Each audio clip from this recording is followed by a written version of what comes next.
look at all the states, where should we put our investments? It is because of this team here that they came to our state. We should be really proud of it. So they came here, and not only Kia Motors, Miro, Netlo, Cinemal Kakanda, Agasari, Sri City Chodali, Karnool, Solar Park Chodali. Seriously, I was amazed. You're laughing. You've got to look at it. And seeing all of this, I said, I know that we are in good hands, and I know,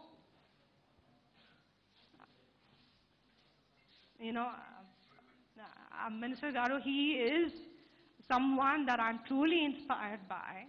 And three things about him, right? He represents youth leadership, for sure. And his working style. It is literally 20 hours a day. And third thing, the respect he gives to women. Me personally, I've experienced. It is huge for me. Political law, it doesn't happen, but I've seen that side of him, and that's why I'm here today with all of you. And I'm just going to hand over the mic to him. He will share with us his vision. And just one last thing. All of you should know that the youth below 35 years, 65% of our country's population is less than 35 years old. All of you are extremely important to us. Your future, your development. I was talking to some of the students. It genuinely pains me. He said he's not able to find a job. I found a similar situation in the US, but things worked out for me. But all of you here, you study for a reason. But when you don't have that, we're trying our best to make sure we create these opportunities for you, and that's what our minister is focusing on. And honestly, for my personal experience, I can tell you, you are under good leadership under Lokesh Nalakaru. So I'll give the mic.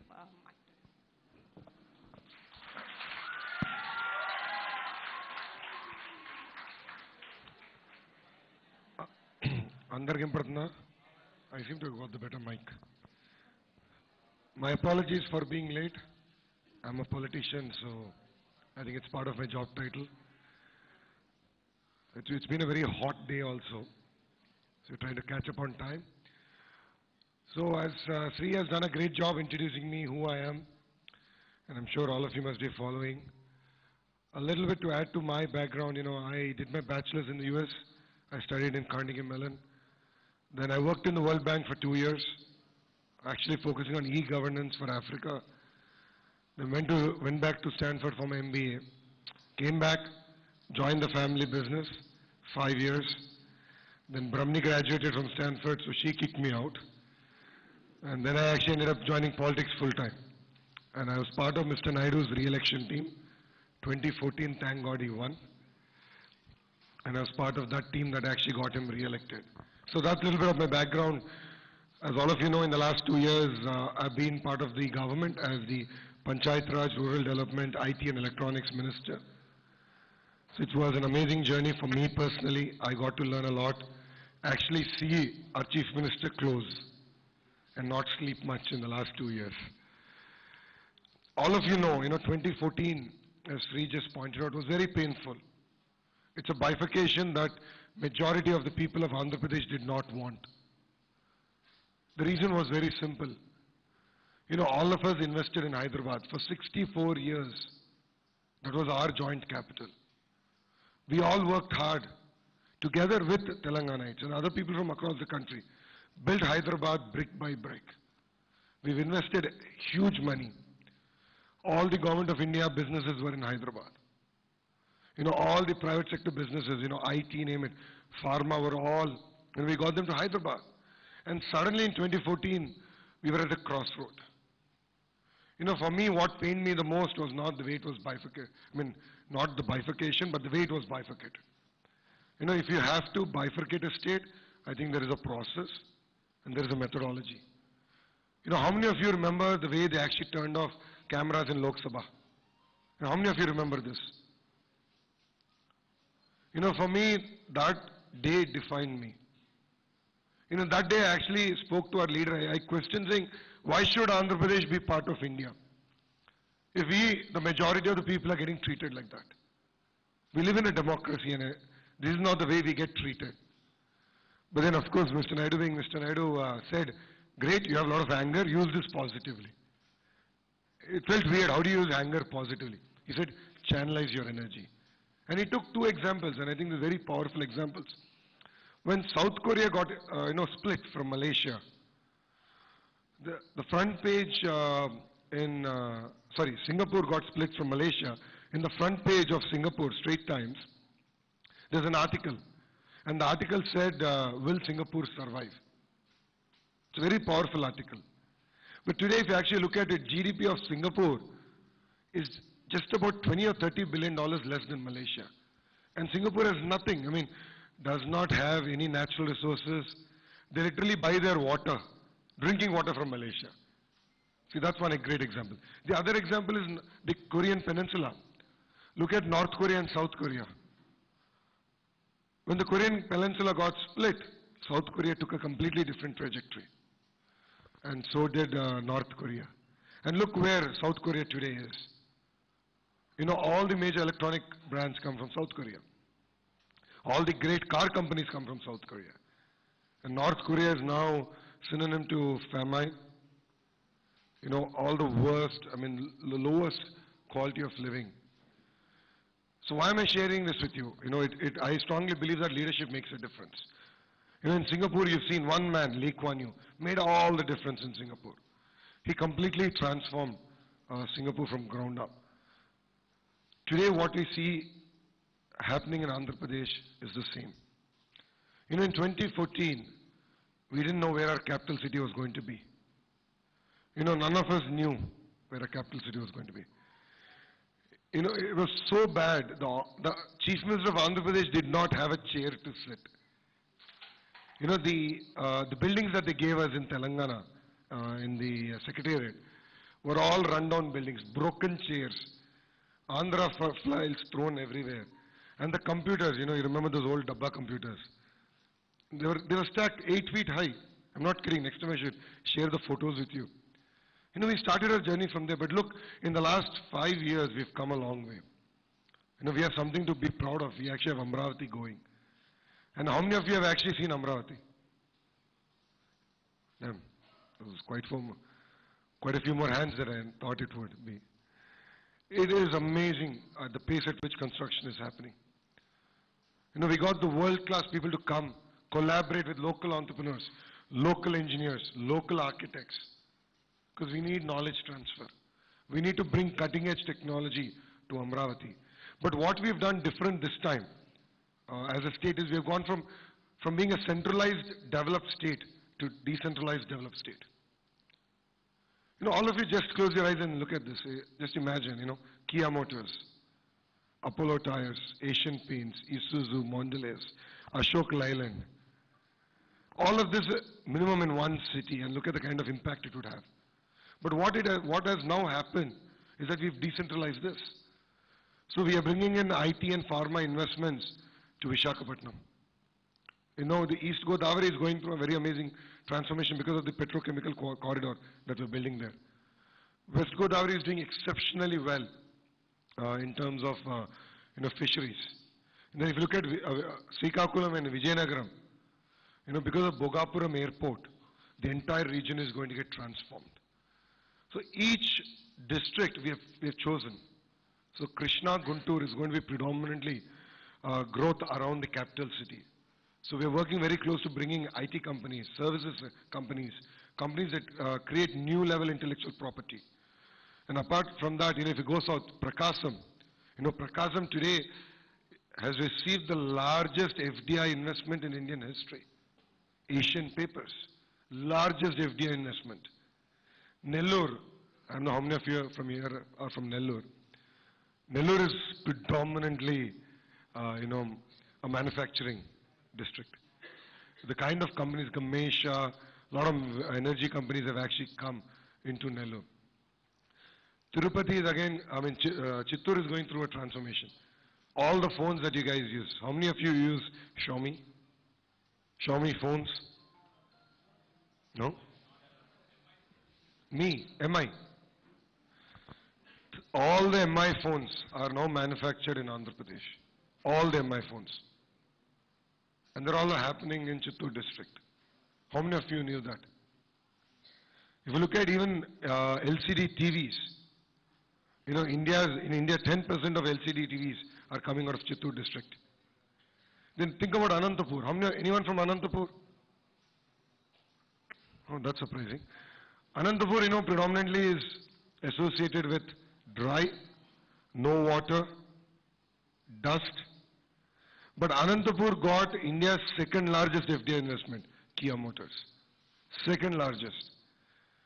As Sri just said, if you go to Kurnool, if you look at the solar park, it's transformative. 1 gigawatt of solar park in a single location. Again, the largest in the world. So each district, like Kadapa, though Government of India has not delivered on the promise, as a state we are going ahead and building a steel plant in Kadapa district. Now why am I sharing this with you? You are the future. You are going to lead this state. When the state got bifurcated, our per capita income was 9% higher than national average. 9%. Today we are 28% higher than national average. 28 in 5 years. We have close to doubled our per capita income. If you look at agriculture as a sector, agri and agri-allied, amazing growth. 91% growth in agriculture income. All of you must be wondering, now how is this possible? First and foremost, all of us should have a vision. All of us wake up in the morning, we get ready. Why? When you guys have to go to college, you have to prepare, you have a homework, there's a schedule. I wake up as a minister, I have my schedule, I have to attend to certain meetings. So there is a purpose of what we're trying to achieve. Government also should have a purpose. So Mr. Naidu, when he's sworn in, said that by 2022, we'll be among the top 3 states in per capita income. By 2029, we'll be the #1 state in India in per capita income and in happiness. By 2050, we'll actually compete with South and Southeast Asian countries like Singapore in per capita income and happiness. This is great. I mean, it's a bold vision, and I thought he was joking. In all fairness, I thought, how is this possible? But then, he has this planning department. Now, every government has planning department. It's just that ours is much better. So the planning department actually broke it down. They broke it down to key performance indicators, like your marks. How do you know where you are? You write an exam. So like that, you're lucky. You don't have exams often. In Chandrababu Naidu's government, as ministers, we have our exams every month, and we have to deliver. So he actually broke down all the targets, and he said we have to grow at 15% every year. And keep in mind, we were growing at 7% as a state. And they're like, what the heck? I mean, how can we grow at 15%? Then he actually broke it down to monthly targets. We have 961 key performance indicators across departments. And my dashboard, minister's dashboard, actually got 7 awards, both national and international, for it. We track everything. I mean, if you have a malaria incident, we track it. We are tracking, literally, apart from cough and cold, on health, because we want to ensure we deliver good quality of services to our citizens. So this has actually enabled us to grow. Today you'll be surprised. We have been the fastest growing state in the last 3 years. Consecutively double-digit growth. Consecutively double-digit growth. And I'm sure all of you know a hockey stick. So we are at that, when you take a hockey stick, like a tick mark, we are at that inflection point. We are at the right bottom, where the economy is poised for growth. Sri actually asked me this. I mean, we were not prepped for it. She does a lot of impromptu things. So Sri actually asked me, saying, what's your vision for the state? I've given you a bold vision. But then, if you look at it from IT, electronics, or industries, our services contribution to GDP, it could be IT services, hospitality, and all, we are actually half of national average. Half. Our manufacturing contribution to GDP is 1/3. Average, 1/3. So what we now want to do is become, while agriculture and agri-allied grow, we want to grow our services. want to grow our industries faster. You won't believe, if we have a proposal and we need the cabinet approval, the chief minister is willing to convene a cabinet in less than 24 hours notice. He's literally willing to do it. Because of election code, I couldn't announce the name, but we actually closed a company, a Chinese company, coming to Chittoor, which will actually create 19,000 jobs, 1,600 crore investment. And all this was swung in less than 1 week time. So we want to become predominantly a services and manufacturing state. And as a person who's now contesting in Mangalagiri, where all of you are studying, by the way, that's the constituency. So what we now want to do is actually transform Mangalagiri into an IT destination hub. Because I believe Mangalagiri has all the right ingredients. Great colleges, amazing students are there, and we have the basic ingredients to get going. We've already attracted a lot of IT companies to Mangalagiri. The IT park is now full. So we're now in search for further land, and we really want to transform this entire highway that you see. And this can actually become, in some sense, the new Gachibowli in Andhra Pradesh. And that is the vision with which now we as a state are working. And I also believe that in the new state, in the current state of Andhra Pradesh, as we go about with our journey, women will play a very, very important role. If societies have really transformed globally, it's because women have been empowered. And women actually stand up and talk for their rights, fight for their rights. So it's very, very important that, all the, ladies here, you should actually stand up. You should fight for your rights. You should ask. You should demand. Yes, when you only ask, it gets heard. And it's very, very important. As a society, we are trained not to ask questions. And I keep telling that we have to do the exact opposite. A question is a question. It needs to be answered. So I implore all of you to really take that, really look at not just, why should you all think about jobs? And that's something I really want to question. Why is everyone thinking, after I graduate, I have to get an IT job? This seems to be mundane. I have to go get an IT job. I have to go get an IT job. Why can't all of you think about being actually job givers? If you look at it globally, 70% of the jobs are created by small and medium enterprises. After I became the IT minister, we've created a program around it. A created program on ensuring that small and medium entrepreneurs actually thrive in Andhra Pradesh. With all these massive companies coming, it will create a lot of spill-off effect on all the ecosystem. You'll get amazing opportunities, and we as a state really want to work with you and really be part of this journey and actually transform ourselves from thinking about being a job seeker to actually being a job giver.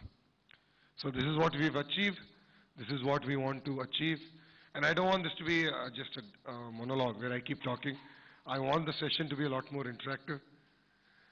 I know all of you are very upset that I'm late. So I want to keep it interactive. I really want to answer a lot of questions. And I think as we go about, a lot of other things will definitely be touched upon. So thank you very much. Thanks for coming here.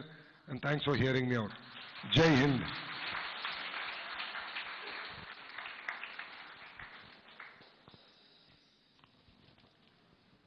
Okay. Any questions? Mic. We have a mic? Nope. Okay. Kiran.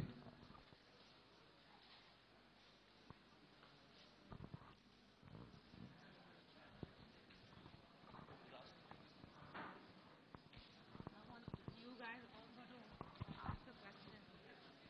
You got a question. Sir, good afternoon, sir. So I'm a faculty in KL Business School. So I'm very glad to interact with you, sir, and I'm expecting you as a future CM of Andhra Pradesh. Because of your and your father's vision, I'm expecting that. And apart from that, I like to ask you, with your kind permission, so we are working in private universities and private colleges, and somehow we are also having some solid number of people. And so till now, I didn't see that the government is giving any kind of benefits or any kind of medical assistance or any other kind of assistance to the private employed teachers. So if you think in that point of view also, it would be very benefit to like us people, sir, because we are in private organization, as you know that everything. But I like to give you this kind of suggestion. Please think of about private teachers, private lecturers while uh, doing manifesto. I think you know that today is your government is releasing manifesto. So please include this point also so that we are very thankful to you, sir, for remembering us private employees as a, in the country, in the state. Thank you, sir. Can I get your name? My name is Dr. P. V. Durgarao, sir. I mean, Durga Rao garu is working very hard to ensure my current job is done. You know, the Chief Minister of Andhra Pradesh will be Chandrababu Naidu. There is no ambiguity there. Because as a state, we need leaders like him to continue to guide us and drive us. Coming to health benefits, we've done a program. I mean, I think we didn't do a good job marketing it. There is a co-pay program where you pay marginal amount every month or once a year, and government pays the rest. And this extends the healthcare scheme for also the middle income households. So the program already exists. Clearly we are not doing a good job in marketing it, but I will definitely ensure the material reaches out to you. Yeah, thank you, sir. Good afternoon, Mr. Lokesh. I am Jagdish. I am basically a faculty from international business in KL University. So far I have been, my observation in this area.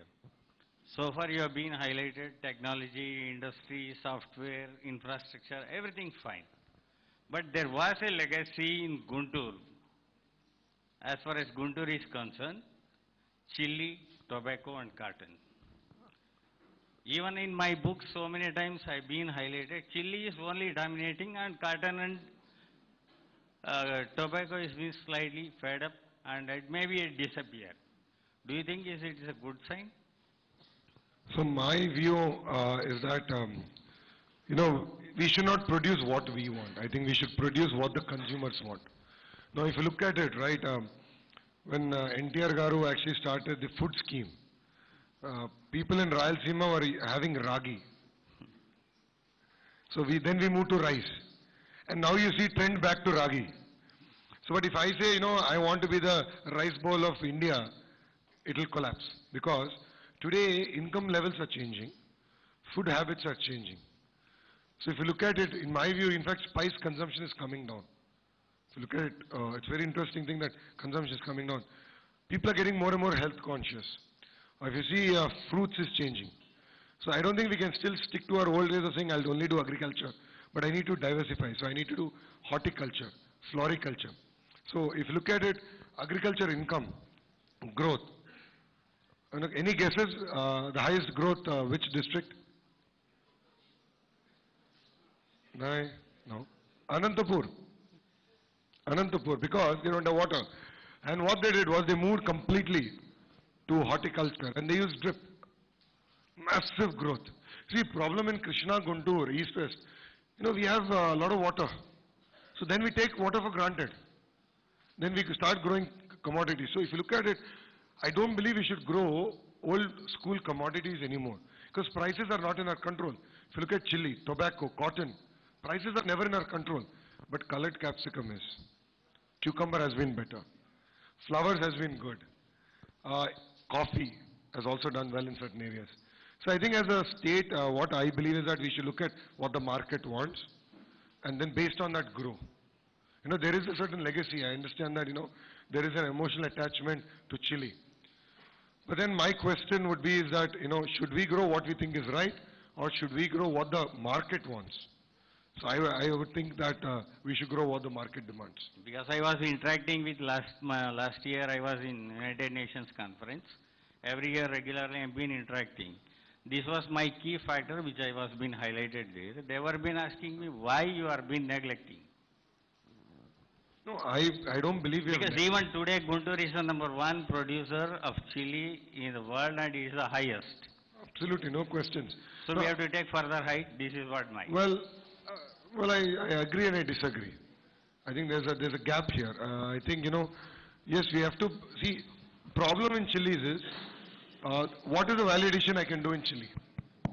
I think that's where I'm a bit perplexed. So how can I differentiate in chili? And that's what I'm struggling with. See, I mean, I worked in heritage for 5 years, and I was in the private sector, and I understand commodity is far better. Unless you don't do value addition, you cannot derive value out of the commodity. And chili is one commodity that there is limited value addition. It's very interesting that I've seen in Middle America, they grow chilies, but it has no spice. So they use it for lipstick coloring. That chili is actually used for coloring in the lipstick. The red color that you get actually ends up coming from a non-spiced chili.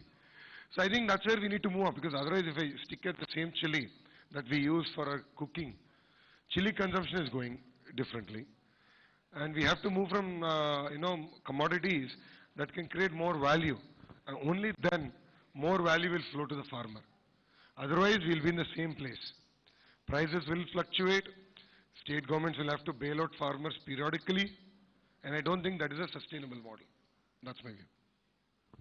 Good afternoon, sir. I'm Lalita. So first of all, I want to tell one thing. I think you will be missing your son today. His birthday and they want. Well, I'm actually running to him after this program. Yeah, sure. It is his birthday, yes. So he's here, I'm running.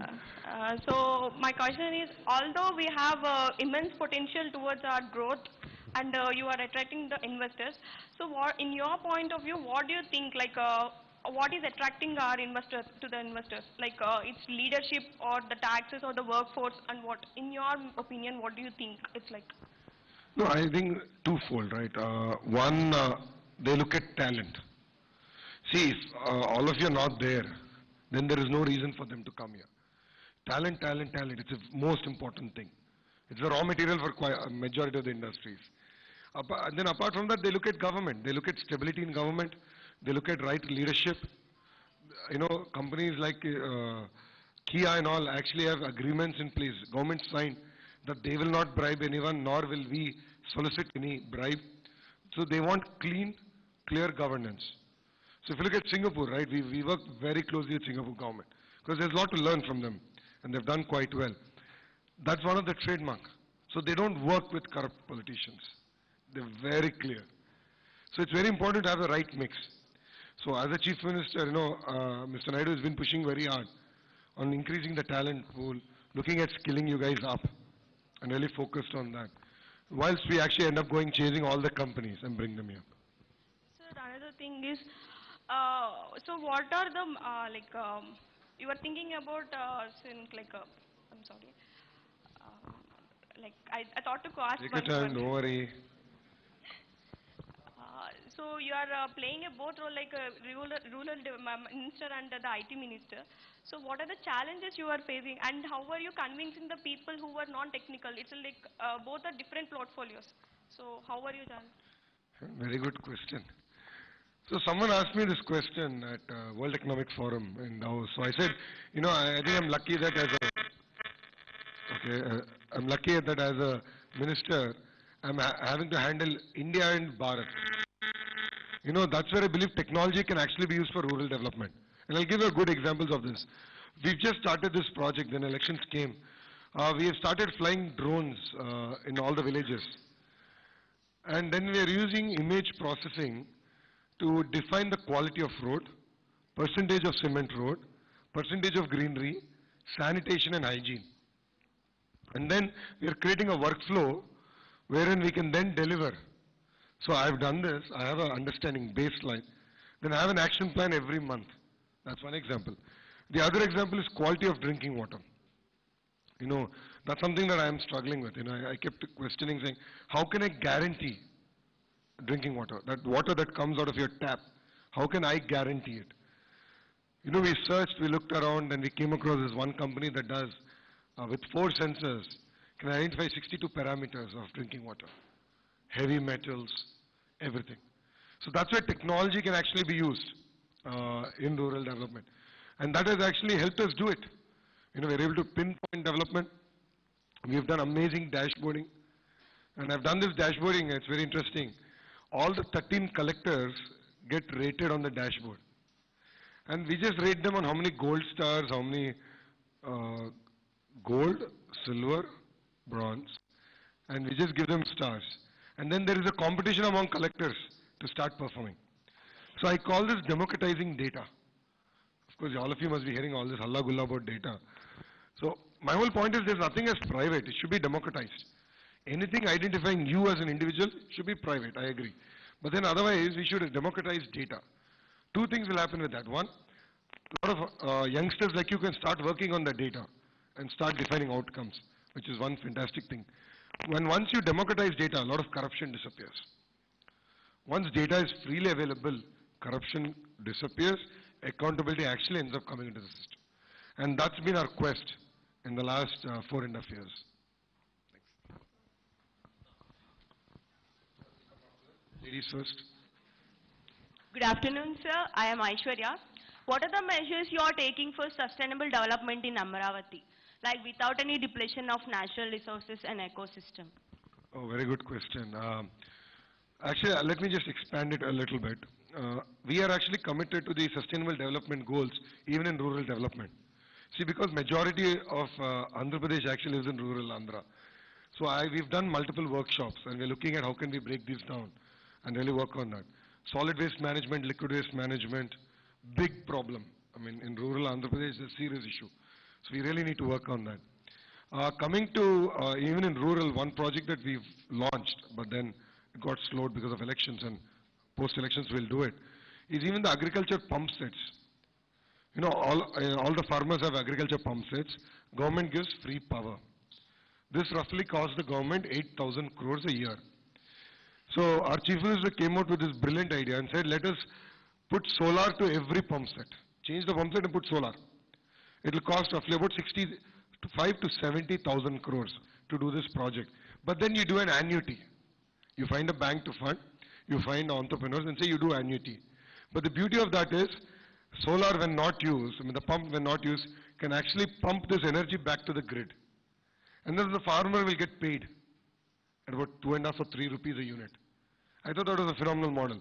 So this is a kind of very interesting work that we're doing in rural Andhra Pradesh. But the other point in water in rural Andhra Pradesh is farm ponds. I'm sure quite a few of you are from agri background. Farm ponds are very, very important, and we've completely lost it.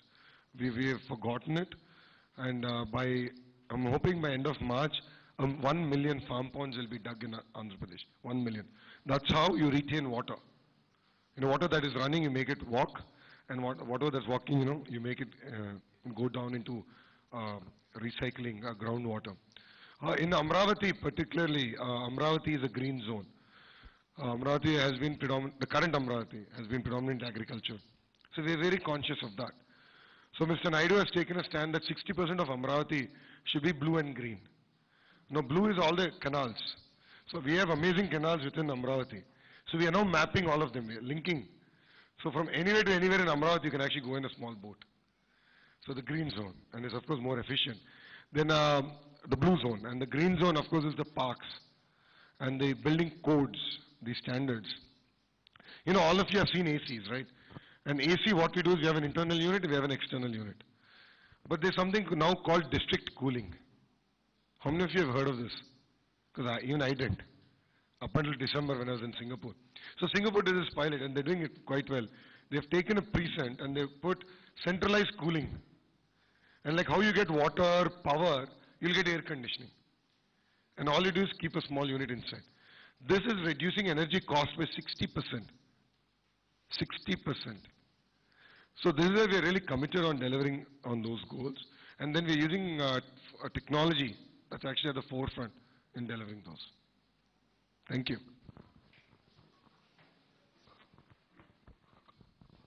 Firstly, all the best, sir. For first time, you are, I think, contesting Do you have a from vote? direct election. Do you have a vote? Do you have a vote? Yes, sir. I am from Mangalagiri. Thank you. Okay, sir. Wait, hold on. I didn't ask this question. Okay. So how many of you here are from actually voters in Mangalagiri? Oh, okay. Fair enough. Thanks. Sir, in the last question, you have answered that data is reduce the corruption. I have a doubt and all we have a confusion about that. Recently in newspaper we seen that data theft is happens. So is there any chance of data theft? One question. And if it happens, who is the authority can uh, secure this data? If government will unauthorizedly giving permission or access to some private companies, who is the responsible to address all these questions? Okay. Thank you, sir. So I think it's a very important question. Data is the new oil. Data is going to play a more and more important role in our lives going forward. It will play a very important role. Uh, so let me break this into two subparts. Okay, there's something called government data, and there's something called public data. Now, the way we operate government data is we have centralized everything, and we have created Praja Sadhikara survey. Using Aadhaar, we authorize, and then we understand who's in the family, and then we can better target the family in terms of government delivery, making it real time. So we've done that. But then to provide legal sanctity and secure it, we created a core data authority, and that is run by an IAS officer. So his job is to secure it, encrypt everything, ensure that if any department needs any data, is given only through an API, not an Excel, and so on and so forth. We've done that. Now what we do as a party is that we take the voter list. Now voter list is publicly available information. So in the voter list, I know your name, I know your age, I know your house address. I of course know your father's name. And then we have your photo. So now there's technology to scan and then you get all this data into an Excel file. And then we build on it. That becomes the basis for my party as a data. And Telugu Desam Party has been doing this since the 1980, 84, 85. We have records dating back then. So we've done this. So we have the base layer. Then on that we do membership. We have the party membership. So if you want to be a party member, you give your voter ID, then all the data comes in, we take a picture, and then we give you a card. So now we know that you are my party member. And as a party member, you are entitled to insurance. So we insure you against accidental death. So we do that. Then after party membership, we have something called elections. From the village president to the national president, we have a process that we follow. So this is our entire organization structure that gets built on electoral data, which is publicly available. Now what we have done as a party is, we of course have created an app, and this app, we know now who our booth conveners are. So as again, process as a structure. I have 278 booth conveners in Mangalagiri. I have 30 area conveners. So all the respected territorial data goes back to them. They cannot, copy it or paste it. It is an app. So there's nothing as stealing, if I may. So once they get that, then they do classification. So they, where you live, what are the benefits you get. It's all publicly available information in the Panchayat office. So we take the data and integrate it. Now what this enables us to do is to actually understand where is my swing votes. Who is that Telugu anta kada Godapaina Pilli. So Godapaina Pilli evaru. So aa vyaktini nenu etla convince cheyali. So Telugu Desam party ki vote ese vidhanga nenu cheyali. So I work on that. I use the data. Then I reach out to you. I either call you or I send a letter or I do multiple things to reach out to you to convince you to vote for TDP.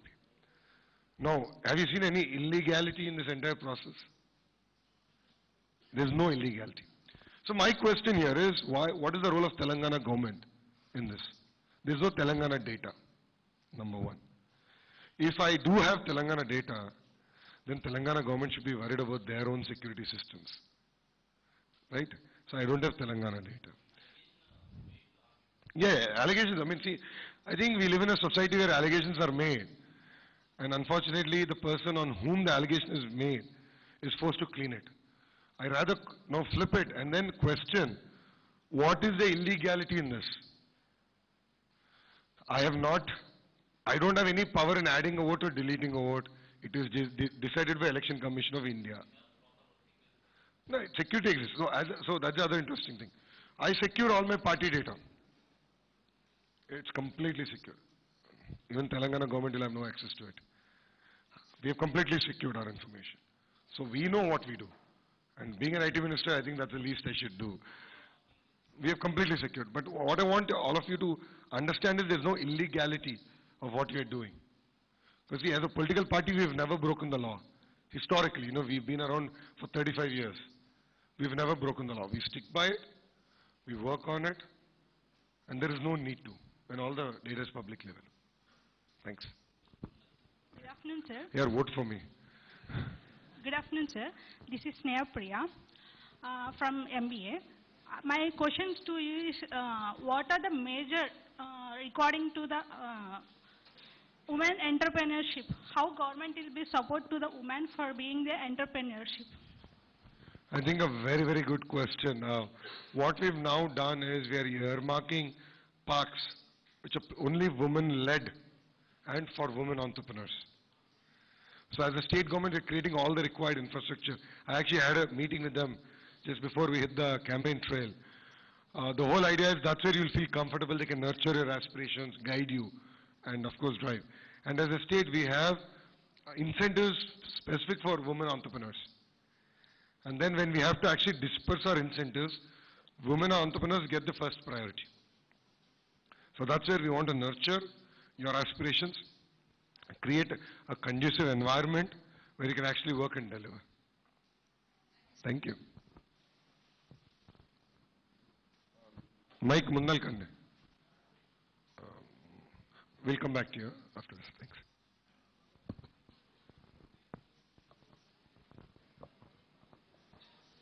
Good evening, sir.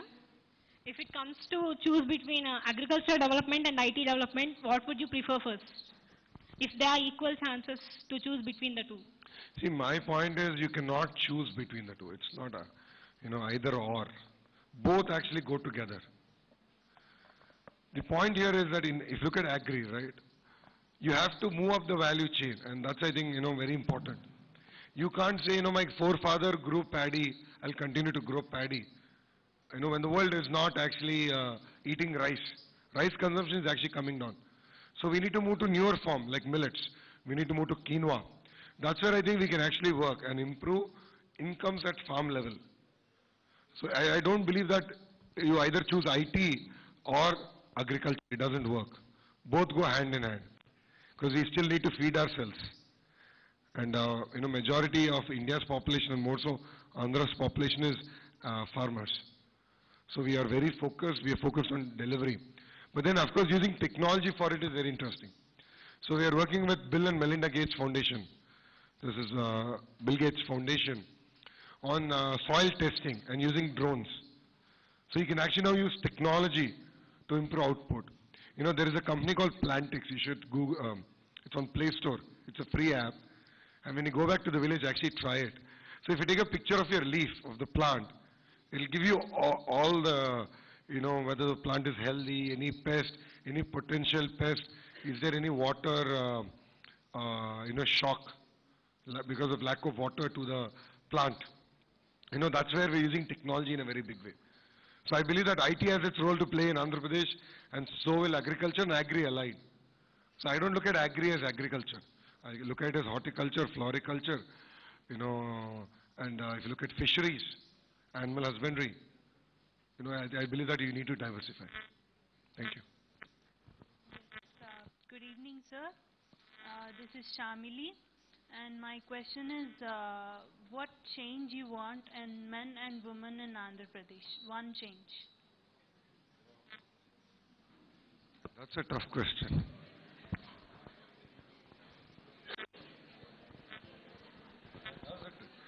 Well, that's the first time I got asked this question. So, well, I think change is a bit negative in its word. I think what I would like to see all of you is to actually be dreamers and actually go about delivering on it. There is a book called Secret. How many of you have actually read that book? You read it? Very nice. Oh, this is really good. All of you should read that book. And that book talks about the fact that if you think something, think about it, dream it, live it, you will attract that kind of people around you. You'll end up attracting that kind of people. You know, I mean, who's typically around rowdy shitters? Rowdies. It's not by coincidence, it actually happens. And when you think positive and think about the state, you surround yourself with the right leadership. So if I would ask one thing that youth of Andhra Pradesh should look at is actually, think big, live it, dream it, and definitely can deliver it. It could be anything. It could be business, it could be personal, but you have to believe in it. When you believe in it, it will happen. There is a subconscious power that attract like-minded people. And I think that's one thing that I would ask the youth to actually do every day. Thank you. Good evening, sir. I am Shravani. Can you put the mic closer? I am Shravani, and I am from machine learning department. Today, machine learning is the main thing of all the world, and it is ruling the world. So, we are completing our MTech in 2020. So after that, we go to Bangalore or Chennai for jobs. Because there is no availability and the type of technology jobs is not available here. So which type of assurance you can give for us? That kind of jobs are not available yet. I'll change that. What we've done, you're absolutely right. Artificial intelligence and machine learning is the next wave. And I also believe that every industrial revolution only adds more jobs than it removes. But then it removes the lower order jobs. So we need to skill up. So as IT minister, we have foreseen this. And we actually are the only state to have an AI and cloud hub policy, artificial intelligence and cloud hub policy, wherein we attract companies to deploy large-scale data centers. Now the success of machine learning is data. We are creating world-class data centers. So we signed with Adani Group, which is investing 70,000 crores into Visakhapatnam to build 5 gigawatt data center. So data centers, I'm not too sure whether you know, it's measured on the amount of energy they consume. Current India's capacity is 250 megawatts. This is 5 gigawatts.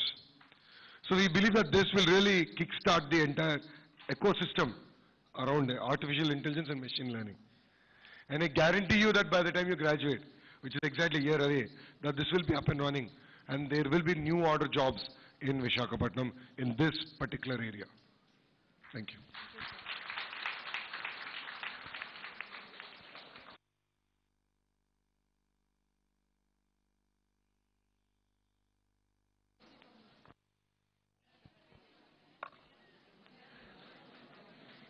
Good evening, sir.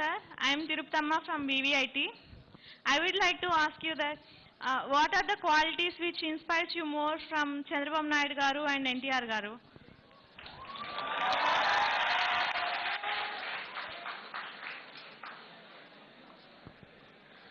So, I was born after NTR became the chief minister. And I was born exactly 2 months after he sworn in 82. So someone told me this, because I was not there, but I hear this. So someone asked him, are you a capitalist or a socialist? He said, I'm a human. So he said, I don't believe in left, I don't believe in right. I believe that we are all humans. And humanism is the new ism. So I think that's something that I think, personally for me, I have learned from him. From our chief minister, hard work. It's just that there's no shortcut to success. There's literally no shortcut to success. If there's anyone telling you it, he's just fooling you. And believe me, after 12 months, you'll be wondering, why did you do it? There is no shortcut to success. Any stream, any area, it could be the private sector, it could be government, it could be politics. So one thing that I've learned from the chief minister is actually to be extremely hardworking, to be very persistent. It is amazing how persistent it gets. So he'll give you a task. So he'll say, okay, in rural development, you have to do this in the review meeting. And exactly 24 hours later, you'll get a call from CM office saying, what happened? Where is the file? Can you believe that Andhra government is the only government where all the files actually go digitally? There's no paper file. Zero. And I as a minister, well now I don't get any files thanks to elections, but when I was, pre-code, I was clearing files on an average at 4 hours a day. Within 4 hours. But I was the third fastest minister. So the municipal administration minister cleared his files in 37 minutes. So that's how fast things are actually moving. And the chief minister actually ensures it's done. So in the cabinet meeting, he actually opens all the ministers' files performance. And then he tells who are all the bottoms. He actually tells. So, one thing that I think we all can learn from him is being hardworking, patient, and being persistent. Because I believe that persistence always pays. You have to be persistent. See, failures are part of life. You will fail. I mean, there's no second thought. Out of 10 things you do in life, 3 to 4 things you will fail. That is the beauty of life. But then you shouldn't get disheartened by it. You shouldn't get, ayo, avule de, enduku. You should not be there. You should be like, okay, I failed. Why did I fail? Where were the mistakes? How am I going to correct and how am I going to deliver? So I think this requires a completely new level of persistence. And that's something that I think, as youngsters we really need to imbibe. Thank you.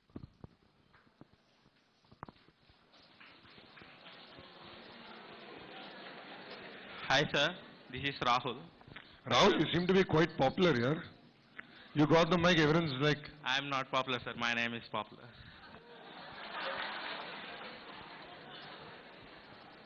I would like to ask you a question related to the topic traffic.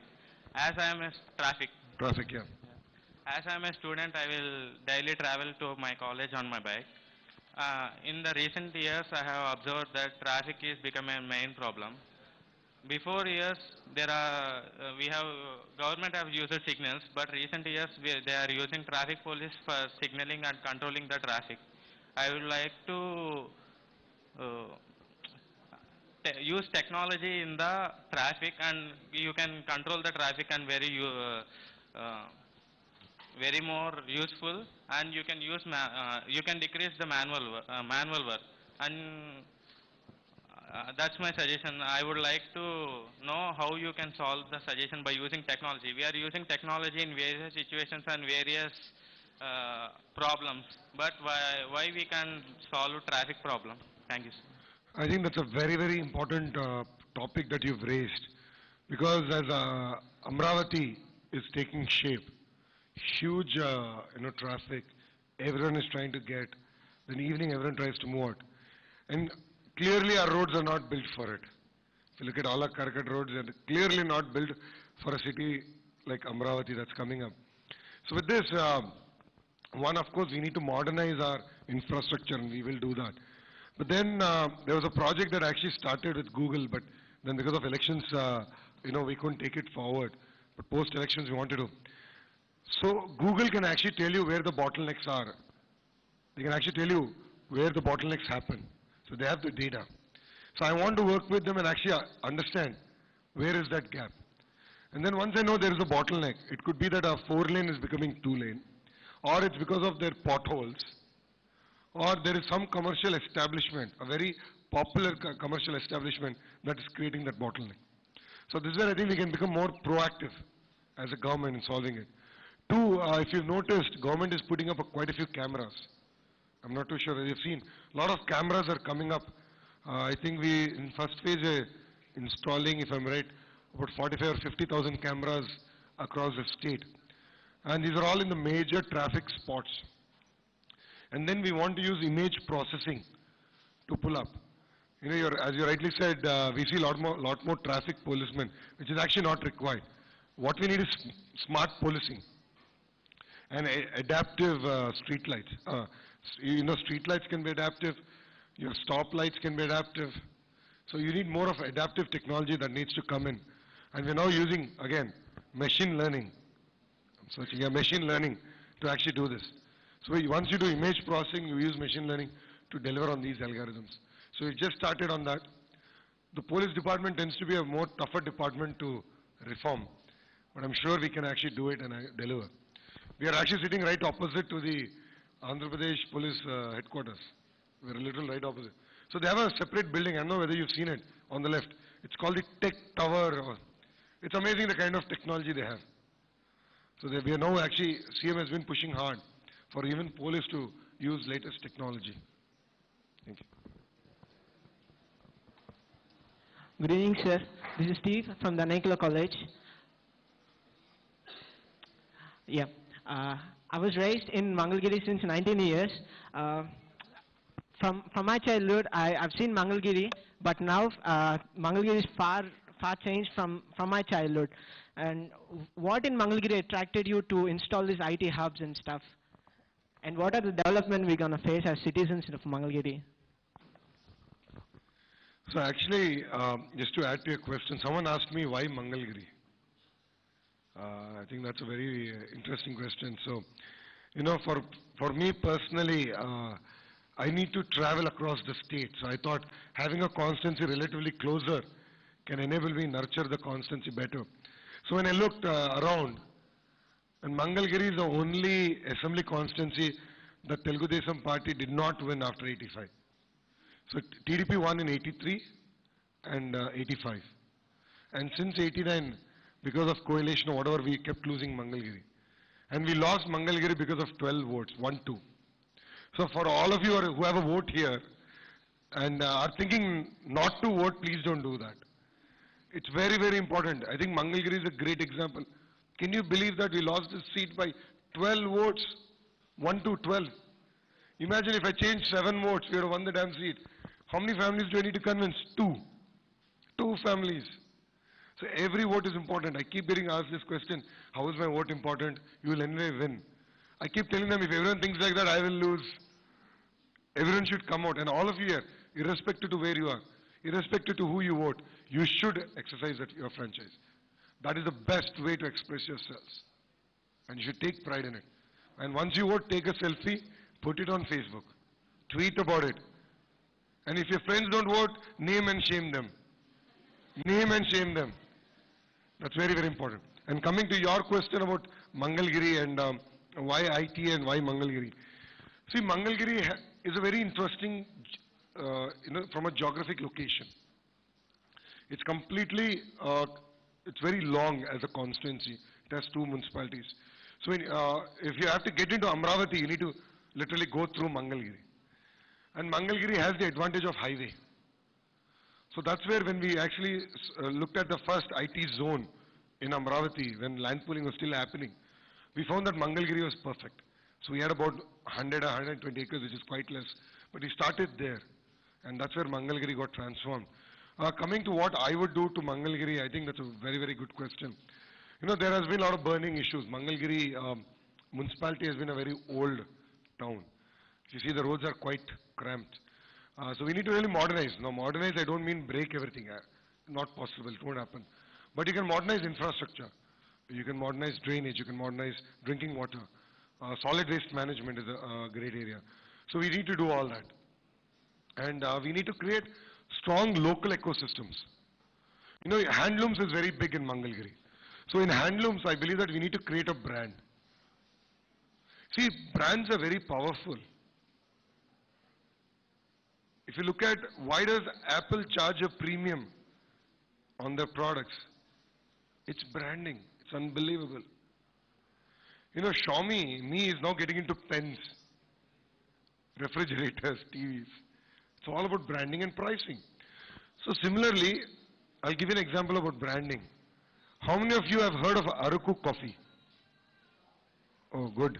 So we are doing something right. So Araku coffee is grown by tribals in Araku. It is not like our filter coffee. You and I love filter coffee, so I don't like Araku coffee. It's a very different taste. It sells in Europe. It is one of the most expensive coffees in India. On the globe. One of the most expensive coffees on the globe. And it gets sold. The reasons are 2 things. One, of course, the coffee is fantastic. The second is branding. And we actually have stores in Europe selling only Araku coffee. Now think about the same thing if you do for handlooms. So coming back to the same point, why should I make things that I think is right? Now let me flip it on its head. How can I get the private sector to guide us? If you look at Future Group as amazing retail or Reliance as retail, no, we should work with them and say, what do you need? What is selling? Table mats, or what kind of apparel is selling, what kind of dresses are selling, what kind of shirts. Based on that, we actually have to produce and then brand it. Only then can we deliver a premium. That's something I really want to do to Mangalagiri handlooms. I want to use the private sector to give us inputs on what to actually make with a clear buyback and actually create Mangalagiri handlooms as a brand and actually market it across the entire, the world. And that way I believe that you can create a strong local ecosystem for Mangalagiri. Yeah, this is a question that, I'm really thinking about it. I mean, there's no right on, it's not difficult to get a textile park. But I think I'm at that crossroads is that, does a textile park help, weavers? There's this interesting discussion that keeps happening. Because textile park ends up being a very modern textile park. Right, weavers they don't have the opportunity to really modernize at that level. It doesn't make sense. So I'm at that cross junction. I think we need a textile park with a twist, where actual weavers get an opportunity there. So there's something that I'm thinking. I'm discussing it with my team members. We're debating about it. But I hope soon maybe by 25th, 26th, I'll be able to give out a Mangalagiri manifesto in that sense, that what I want to deliver in the next 5 years. Well, coming to that point, the Chief Minister believes that every constituency should have its own manifesto. Because every constituency needs a very unique. So what works in Mangalagiri will not work in Kuppam or in Bhimli. Or what works in Vishaka East will not work in Bhimli. They're very different. So we need to understand the local requirement and cater to the locals much, much better. So we intend to do that.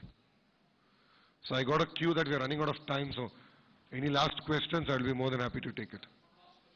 Go ahead, I'll just finish that and come. Where is the mic? I can't hear you, just one second. Can I get the mic? And I need some...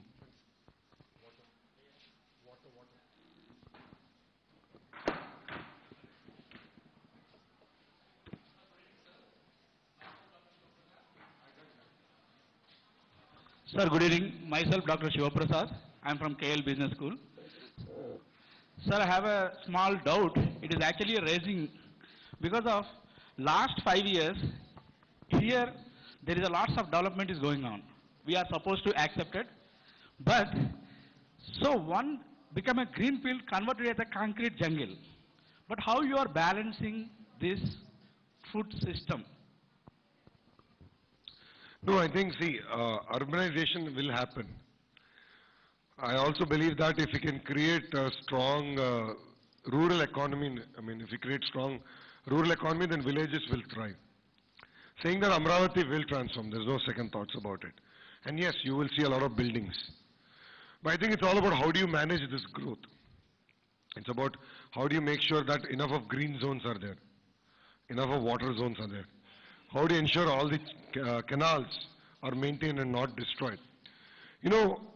How many of you knew that Singapore has 50% green cover? 50. How many of you knew this? You knew it. Because I was shocked. Because I got to know it in December. 50% green cover.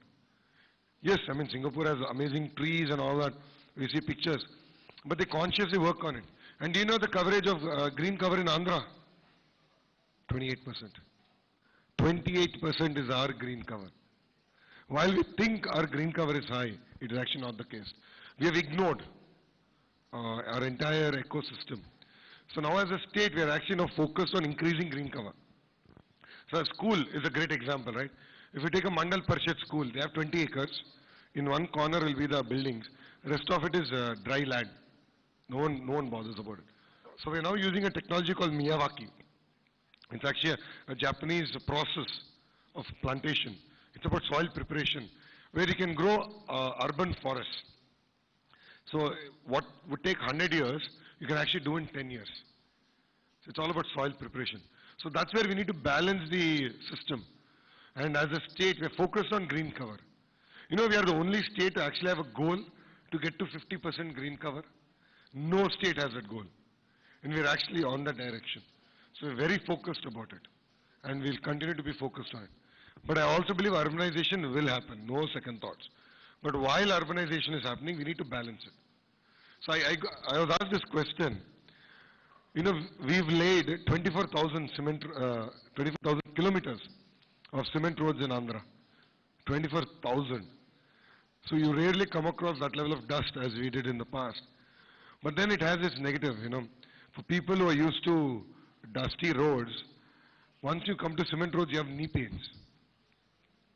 But that's the challenge of development. I can't leave the cement roads, the kacha roads as it is. I think, you know, we need to move on. And then with this, it will create a whole new ecosystem in itself. Thank you. Okay, we'll take one last question, I guess, in the front. Okay, we have Adang Evandi, and then we'll come.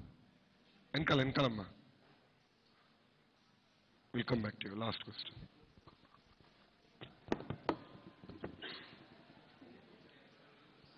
Sir, myself, I am Rajshekhar. I'm from Danekula Engineering College. Sir, ఇప్పుడు కొత్తగా వచ్చే ఎంటర్‌ప్రెన్యూర్స్‌కి మీ government ఎలా support చేయాలనుకుంటుంది sir? ఇప్పుడు suppose నేను ఏమైనా చేయాలనుకుంటే నాకు background ఉంది సార్. బ్యాక్‌గ్రౌండ్ ఉండి చేయాలనుకుంటే అది వేరేలాగా ఉంటుంది. ఇప్పుడు ఏమీ లేనోడు చేయాలి అని వాడికి తపన ఉంటుంది. కానీ వాడికి ఏమీ సపోర్టింగ్ ఏమి ఉండదు, డబ్బు ఉండదు, ఏమి ఉండదు. కానీ దే హ్యావ్ ఎన్ ఐడియా. వారికి మీ గవర్నమెంట్ ఎలాంటి భరోసా ఇస్తుంది సార్? ఇప్పుడు ఒక ఆంటర్‌ప్రెన్యూర్ సక్సెస్ఫుల్ అవ్వాలంటే వాళ్ళకి కావాల్సింది మెంటరింగ్ అండ్ గైడెన్స్. డబ్బులున్నాయి మార్కెట్లో, యాక్చువల్గా డబ్బులున్నాయి. ఒక మంచి ఐడియా కమర్షియలైజ్ చేసేదానికి డబ్బులున్నాయి మార్కెట్లో, ఇబ్బంది ఏం లేదు. కానీ ఇక్కడ మన దగ్గర ఏం లేదంటే ఎకో సిస్టమ్ లేదు. ఆ నర్చరింగ్ ఎకో సిస్టమ్ అవసరం. దానికోసం మేము we created Andhra Pradesh innovation society. ఈ సొసైటీ ద్వారా మీ ప్రపోజల్స్ అండ్ దెన్ కోహోర్ట్స్ క్రియేట్ చేశాం. సో ప్రతి ఐ థింక్ 2 నెలలు 3 నెలలకు ఒకసారి ఒక కోహోర్ట్ క్రియేట్ అవుతుంది. ఆ 3 నెలలు మీ ప్రపోజల్స్ పాస్ అయిందనుకోండి స్క్రీనింగ్ కమిటీ నుంచి, దెన్ ఫుల్ టైం మీకు నర్చర్ చేసాక మనుషులు పెడతాం. సో మీకు ఎక్స్పోజర్ విజిట్స్, మీ టెక్నాలజీని, ఒక ఐడియాని ప్రోటోటైపింగ్ ఎలా చేయాలి, ప్రోటోటైపింగ్ తర్వాత కమర్షియలైజ్ ఎట్ చేయాలి, ఈ స్టెప్ ప్రాసెస్ మేము చేస్తున్నాం. అండ్ ఇన్నోవేషన్ సొసైటీ ద్వారా చేస్తున్నాం. ఇక్కడ మీరు ఒకటి గుర్తుపెట్టుకోవాల్సింది ఏంటంటే, అందరూ ఏమనుకుంటారంటే స్టార్టప్ అంటే టెక్నాలజీ అనుకుంటారు. అది కాదండి. Startups don't mean technology. అమెరికాలో కూడా కేవలం టెక్నాలజీ స్టార్టప్సే కాదు, నాన్ టెక్ స్టార్టప్స్ చాలా ఉన్నాయి. Bulk of jobs, bulk of economy దాని నుంచి వస్తుంది. ఇప్పుడు మేము ఒక కంపెనీని నర్చర్ చేసాం, అమరావతిలో వాళ్ళు ఉండేది. బనానా మన బనానా హార్వెస్ట్ చేసిన తర్వాత ఫైబర్ మిగులుతుంది. ఆ ఫైబర్ నుంచి టూత్ బ్రషెస్ తయారు చేశారు, shaving brushes, disposable shaving brushes, biodegradable. Very simple, very powerful idea. So ఇలాంటి ఐడియాస్ అవసరం. ఒక కంపెనీ నేను చూసింది వెరీ ఇంట్రెస్టింగ్. ఇప్పుడు డెంగ్యూకి విండో ఉంటుంది. ఒక దోమ కుట్టిన తర్వాత డెంగ్యూ వచ్చేదానికి స్లీపింగ్ పీరియడ్ ఉంటుంది, అది షార్టన్ చేయాలి. ఈ కంపెనీ ఏం చేసిందంటే ఒక బ్లడ్ శాంపిల్ తీసుకుని మన ల్యాబ్స్లో ఉంటాయి చూడండి, మన గ్లాస్ ప్లేట్స్, దాని మీద పెట్టి ఫోన్ వాడచ్చు, అండ్ ఇమేజ్ ప్రాసెసింగ్ చేస్తుంది. అండ్ వాళ్ళ విండో తగ్గించేశారు. మళ్ళీ ఆ స్టార్టప్ మన దగ్గరనే ఇంక్యుబేట్ అయింది. సో ఇలా చాలా స్టార్టప్స్ వస్తున్నాయి. But again some are tech, కొన్ని నాన్ టెక్. సో ఇలాంటి ఎకో సిస్టమ్ మేము క్రియేట్ చేస్తున్నాం. అండ్ నాకేంటంటే ఏదో పెద్ద పెద్ద యాక్సిలరేటర్, ఇంక్యుబేటర్లు కడితే అక్కడ స్టార్టప్స్ జరగవండి. ఫేస్బుక్, యాపిల్, గూగుల్, ఇండియాలో ఓయో, ఓలా, హెచ్సిఎల్, విప్రో, ఇన్ఫోసిస్ అందరు గరాజ్ నుంచి ప్రారంభమయ్యారు. అందరు అక్కడి నుంచి వచ్చారు. ఎవరు ఫ్యాన్సీ ఇంక్యుబేటర్స్, ఫ్యాన్సీ స్టార్టప్స్ అంటే ఎవ్వరు రాలా. బట్ నేను నమ్మేది ఏంటంటే మీకు మంచి టూల్స్ ఇవ్వాలి. సో ఒక ఆలోచన ఉంది, ఈ ప్రోడక్ట్ మీరు ప్రొటోటైప్ చేయాలి. ఈ ప్రోడక్ట్ ప్రొటోటైప్ చేయాలంటే మీకు టూల్స్ కావాలి. యూ నీడ్ మెషిన్స్, మోల్డ్స్, అది నేను అందిస్తాను. సో ఇన్నోవేషన్ సొసైటీలో మేము డబ్బులంతా టూలింగ్ మేము పెడుతున్నాం. So 3D printing, circuitry boards, so అలాంటి వాటి మీద మేము ఎక్కువ ఖర్చు పెడుతున్నాం. అండ్ మీ ఐడియాని ఎట్లా ప్రొటోటైప్ చేయాలి. సో మీకు మంచి ఐడియా ఉంది, మన కంపెనీ వచ్చింది, వెరీ ఇంట్రెస్టింగ్ ఐడియా. సో వాళ్ళు ఏం చేస్తారంటే మీకు యాప్ ఉంటుంది, యాప్ డౌన్లోడ్ చేస్తే యాడ్ వస్తుందండి. ఇప్పుడు అన్నిట్లో యాడ్లు వస్తాయి. బట్ యాడ్ వచ్చిందని 3 క్వశ్చన్స్ ఆన్సర్ చేయాలండి. ఆ 3 క్వశ్చన్స్ ఆన్సర్ చేస్తే మీకు డబ్బులు ఇస్తారు వాళ్ళు. సో యాడ్ చూసినందుకు 3 ప్రశ్నకి సమాధానం చెప్పినందుకు మీకు డబ్బులు తిరిగిస్తున్నారు. I thought it was brilliant. So వాళ్ళ లాజిక్ ఏంటంటే మాకు యాడ్కి 50 రూపాయలు కడితే మేము ఒక 20 రూపాయలు ఇస్తాం. దాంతో మీకు రిటెన్షన్ పెరుగుతుంది. వాళ్ళు అడిగిన ప్రశ్నకి సమాధానం చెప్తే యాడ్స్ వచ్చినట్టు గుర్తుపెట్టుకుంటారు. దెన్ మీకు డబ్బులు వస్తాయి. I thought this was brilliant. ఆ కంపెనీకి ఏం చేశాం, మేము గవర్నమెంట్గా ఫండ్ చేశాం. ఒకటి ప్రభుత్వ యాడ్లకి ఫండ్ చేశాం, ప్లాట్ఫామ్కి మేము ఫండ్ చేశాం. సో ఇలాంటి కంపెనీస్ మేము వెతుకుతున్నాం అండ్ ఇదే విధంగా మేము ఫండ్ చేస్తున్నాం. Sorry, thank you. Sir, one question, sir. Okay. Sir, present engineering student. One second, sir. Sir, మీ పేరు, college? Right. So, I am faculty, sir, Danekla Engineering College. So, one student is studying almost 54 subjects and 16 labs, sir, for his completion of his bachelor degree. And I was heavily impressed by APSDC skill development program which was incorporated for students. Actually, that has become an extra slapping on the face of student. In respect to that, why? Because why I am strongly saying this is, that is not a course which is in the sense which is not measurable in terms of his obtaining his degree. So student is treating the skill development as an aside which is essential, but instead, so why can't you people, the government, talk with the universities and just they are studying 54 subjects which are almost, they can find some useful and the other odd subjects which can be picked out, and you can incorporate this extra APSC skill and become measurable. Once they are measurable in the degree, then they treat it as an essential things, and they will come up with, you are statistically showing these many members are trained, but students' intention was it is not measurable, why should I? So please try to discuss with the universities and just remove certain subjects which are not useful and try to incorporate with those, then they will be developed, I hope.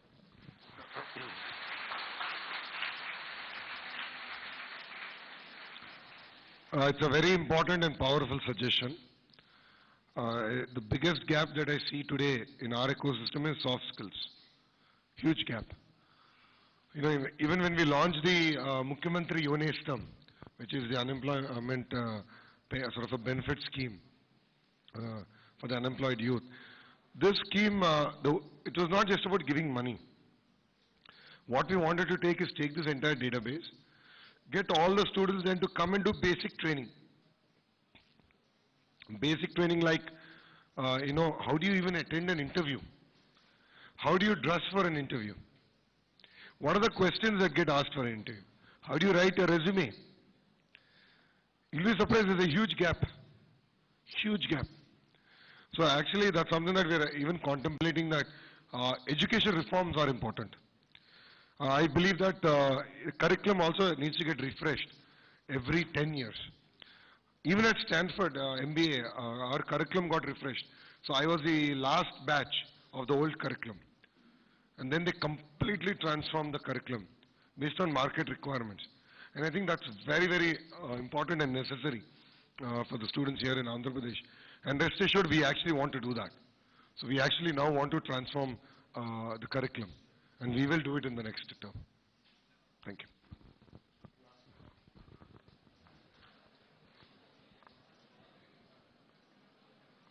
Good evening, sir. My name is Bhaskar. I am from KL Business School. My question, 2 questions, sir. If you give Go me ahead. permission. Just put it close. I can't hear you. Okay, sir. So first thing, you are thinking to make Mangalagiri as a IT hub. Please bring MNCs, more number of MNCs into Hyderabad like, Mangalagiri like Hyderabad. By that we can work in Mangalagiri by living with our parents here, by traveling daily, not looking at Bangalore or Hyderabad or Chennai, etc. We can work here with our motherlands and with our parents. And one more question, sir. In Andhra Pradesh, all the street lights are using solar panels and LED lights. My suggestion and my knowledge is that if we educate the household people and all the people living in the cities like Vijayawada and Guntur, if they use the solar energy and renewable resources for their electrical uses, we can go eco-friendly and we can save more amount of money by that. Because solar energy is abundant and free for life, sir. And also the renewable energy also free. Like gobar gas and etc. By that we can produce more number of electricity and that will be used to the households. It is less number of cost. But installing is heavy cost, but after that we can reduce the cost. It is very useful, sir. Please think once about it. Yeah. No, on two things. One is how do we attract MNCs to come and invest here in Mangalagiri? One company that we got is HCL. As all of you know, HCL is building a campus near Gannavaram Airport. And the work is on. It's one of their largest campuses that they're building out there. And they're doing one campus also in Mangalagiri. So they're doing two. But if we need to attract MNCs, we need to create a vibrant ecosystem. So small and medium companies are critical for this ecosystem to survive. So we are in the process of building that. Coming to renewable energy, I agree that renewable energy is the wave. However, the challenge with renewable energy is that it gets produced for domestic consumption. It gets produced when we need it the least rather. That's during the day. So only in the evening we end up using the air conditioning or anything, right, before we go to bed. So we need to figure out a smart way. And that's something that we want to do. We believe that we really want to depend more and more on renewable energy. It could be wind, it could be solar, other forms. So more and more impetus is actually is focused on that. And we will continue to educate. We have good policies in place and we will deliver on those.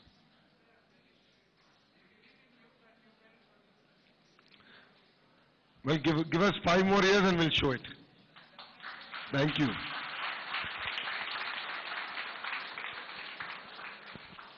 You have a question? Okay. One second. Okay. Okay. 2 last questions. Hi, sir. My name is Chaitanya. I am mechatronic and robotics student. In future, we can expect any robotic companies in AP. So, as far as electronics manufacturing is considered, I believe that it's again the evolution phase. I think every country has to go through this phase. First thing that happens is assembly. So basic mobile phone assembly happens. Once that happens, then you move backward integration. So you start making the camera module, the fingerprint sensor, the screens and so on and so forth. And as the phones get complex, as we start making more and more cutting edge devices, robotics will happen. But I believe that in India, I think we still have way to go. Because all said and done, our manpower costs are relatively lower. And we need to create more and more blue-collar jobs. So I think I would park the robotics-based manufacturing more to the probably 10 years from now, rather than today. So we had one last question. So as you studied in foreign, what are the changes in education system you observed in our state and in foreign, and what are the changes you wish our state should have? I'm getting very tough questions from the left side. And all the guys on the right have to be worried here. So actually, so someone asked me this question. They asked me, what did I learn the most in the Western education system? So my takeaways are 2 things, and I think that these are the 2 things we definitely need to bring. One is exposure. Now, once, America is one country which attracts talent from across the world. So in your class, you have people from different parts of the world. And because of our cultural background, we have different views on the subject. So we tend to listen a lot more. We tend to take a more rounded decisions. So I believe exposure plays a very, very important role. The second, and I think the most important thing that all of us here have to learn, in our society at least, I think I'm one generation older than all of you here, but in our society, one thing that I've seen is that, we are trained not to ask questions. I think not much has changed. Am I right? ఇంట్లో అందరూ చెప్తారు ఏం అడగద్దు, నేను అడిగితే ఎదురు మాట్లాడినట్టు ఉంటుంది అంటారు. నా అభిప్రాయం ప్రకారం అది కరెక్ట్ కాదు. మీకు డౌట్ ఉంటే అడగాలి. ఎందుకంటే మీరు అడగకుండా ఉంటే శాశ్వతంగా మీకు అదే డౌట్ ఉంటుంది. రెండోది, ప్రశ్న అడిగినప్పుడు ఇది సరైన ప్రశ్న, ఎదురుడు ఏమనుకుంటాడు, మనకెందుకు అది? మనకు ప్రశ్న ఉందా అడగాలి అంతే. నాకు ఇది అమెరికాలో చదువుకుని నేను నేర్చుకునేదండి. సో మీరు నమ్మరు, ప్రతి మీటింగ్లో కనీసం 25 ప్రశ్నలు అడుగుతాను నేను. నాకు అర్థమవుతే నేను అడుగుతా, ఎందుకంటే నాకు క్లారిటీ రావాలి కదా అంట. ఈ రెండు రావాలి ముందర మన సిస్టంలో. ఒకటి ఎక్స్పోజర్, ఎటు తీసుకురావచ్చు. మనం కూడా మన క్వాలిటీ ఆఫ్ ఎడ్యుకేషన్ ఇంప్రూవ్ చేస్తే గ్లోబల్ టాలెంట్ని అట్రాక్ట్ చేయాలండి. గ్లోబల్ టాలెంట్ని ఆంధ్రప్రదేశ్కి అట్రాక్ట్ చేసినప్పుడే మనం సక్సెస్ అవ్వగలుగుతాం. ఇక్కడ వచ్చేగల మనందరిలో మార్పు రావాలి. ప్రశ్నలు అడగాలి, అప్పుడే మనలో మార్పు వస్తుంది. లేదంటే ప్రశ్నలు అడగకుండా ఏదో చెప్పారులే అనుకుని మనం ఇన్వైట్ చేసుకుంటే ఇంక అయిపోయింది. సో మన ఎడ్యుకేషన్ సిస్టమ్ నన్ను అడిగితే ప్రధానంగా ఈ రెండు వస్తే మిగతా అంత ఈజీ అండి. కరికులం మార్చాలా, టెక్స్ట్ బుక్లు మార్చాలి, లేదంటే కంప్యూటర్ ఎయిడెడ్ టెస్ట్ రావాలి, ఆర్ టెక్నాలజీ రావాలి, అది easy. That's a function of money and effort, very easy. But cultural shift రావాలంట. నాకు మన ఫండమెంటల్ ఎడ్యుకేషన్ సిస్టంలో కల్చరల్ షిఫ్ట్ వచ్చినప్పుడే I think we'll be able to transform ourselves, and I think we'll be able to better relate to what's happening across the globe. Yeah? So I'd like to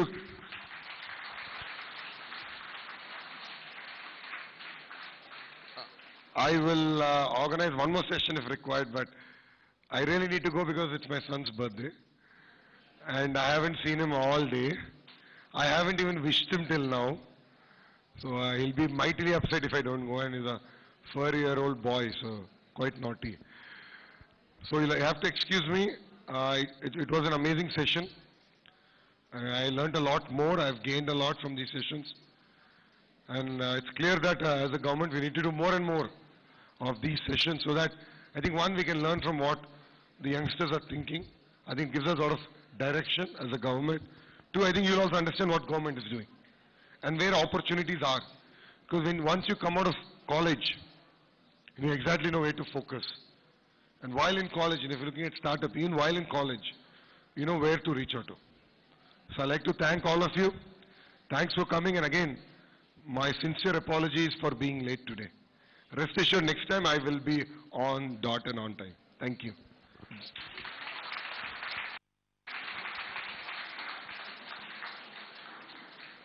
Yes, please let us take this, opportunity to wish Lokesh Garu the very, very best, that he will be elected your representative.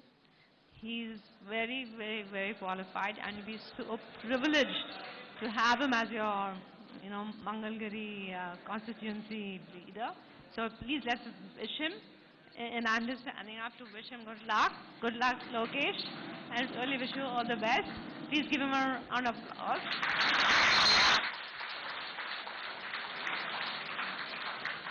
Thank you.